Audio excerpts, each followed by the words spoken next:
So I'll be showing you how to disable the posts you might like suggestions from TikTok. So every now and then you might get a notification from TikTok telling you that you might like this post, you might like that post. And so to disable that, just go to TikTok and then tap on your profile icon in the bottom right.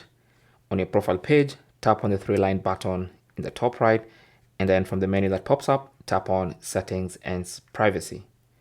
Under Settings and Privacy, you want to go to Notifications, tap on that. And then under Notifications, you should see, if you scroll, you can see Personalized Post Suggestions. And this is where you get those notifications from. So you have posts you might like. So these are suggestions. You can disable those. You can have suggestions for posts reposted by others. So that if you want to disable that, you can as well do that. And also posts from people you may know, you can disable that as well.